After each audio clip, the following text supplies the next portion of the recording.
Hello, everyone. Actually, I may start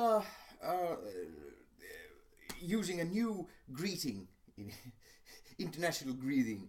You know, global warming, everyone, until something is bloody well done.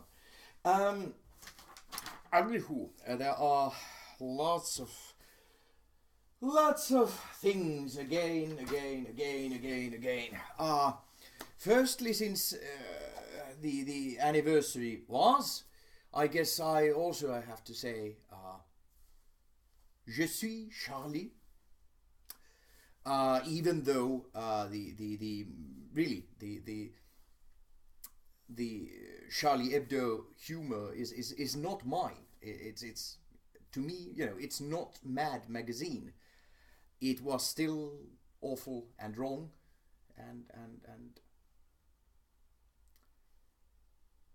our condolences.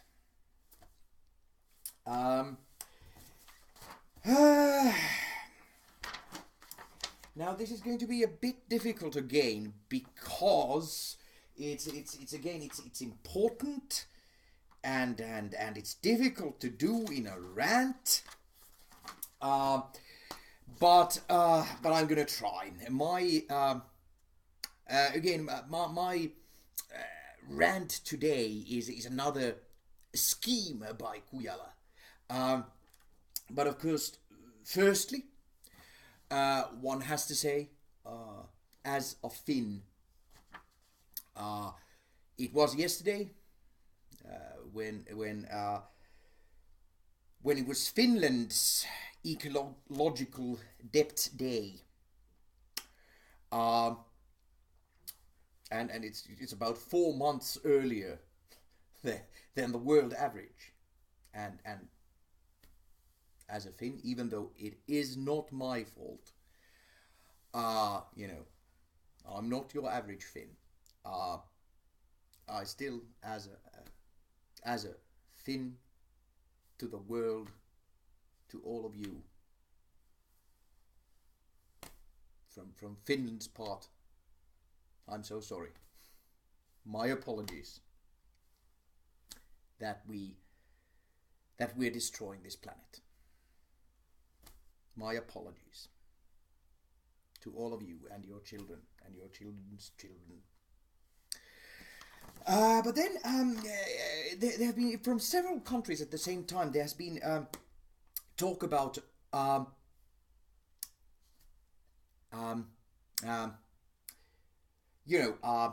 intelligent machines and driving, whether it's tablets, mostly it's cell phones, and in the US it was texting and driving.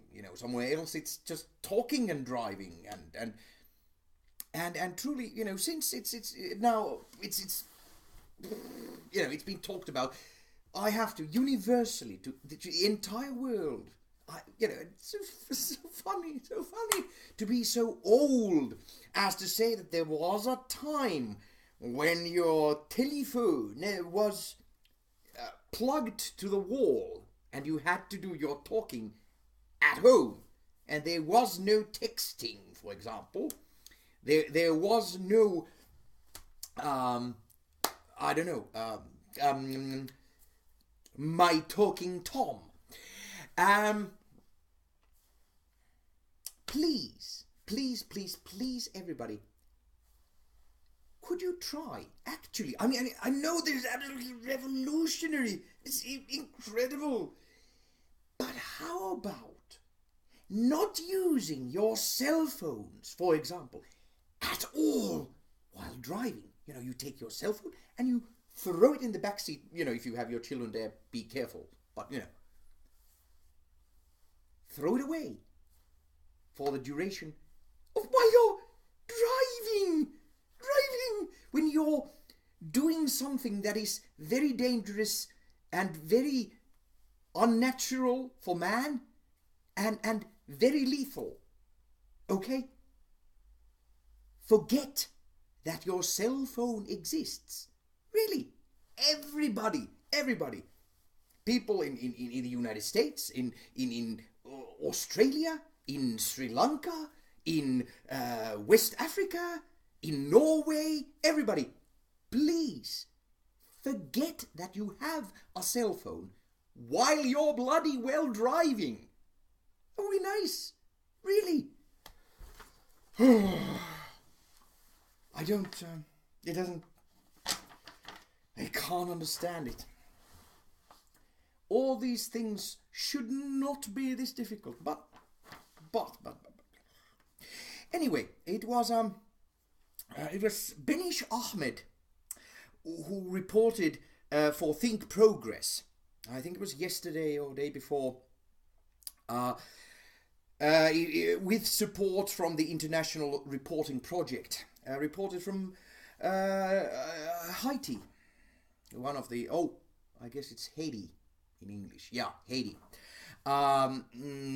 The headline was "Millions Face Starvation as Haiti's drought stretches into its third year." But if you know anything, you should really listen to some of the stuff that Sean Penn says or does. He's a cool guy. But I mean, if you know anything, there was a, Haiti hasn't been doing all that well during, well, I don't know. In a way, has it ever? But this reminded me of something again that is just as important as this refugee metropolis that Kujala has been talking about. Another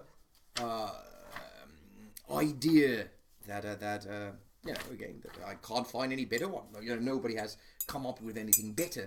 And again, I guess I have to explain what the idea behind all this ranting and these crazy plans are. It is because basically, there are only two possibilities. Either something is impossible, it cannot be done. Laws of nature, laws of physics do not allow it. Or then it's just a problem of mankind and that you have rich bastards who don't allow it to happen. So, my ranting and so on, it is from the point of view that that's actually the only thing that an individual who does not have any power and who doesn't want any power can do, is to say stuff and dream and so on and whatever. And if many enough people get education and start doing it, and nations start doing it, then these rich bastards will eventually fall and mankind can actually start doing something useful instead of self-destructing. But anyway, for the longest time, to me, oh, good Lord, I don't even know the word. What could it be in English? When you help countries in need, poorer countries, some sort of welfare, country welfare. I'm sorry, I can't at this moment, I can't even remember the word in English, what it means. But that what this, how other countries should help poorer countries and how you should have this help, how it should be done. That's, for the longest time, I've thought of that it should be a big brother system. I don't know whether it is, but at the moment, all the aid, all the welfare aid, the aid that goes to, or that has gone to all the developing countries, or is it underdeveloped countries? I can't remember anymore. But all the countries that are really doing badly or have been and are poor and so on. All these funds that they are lost in the middle. I mean, again, how much money have all the agencies, aid agencies have been, pouring into Africa and other parts of the world where you have, less developed countries.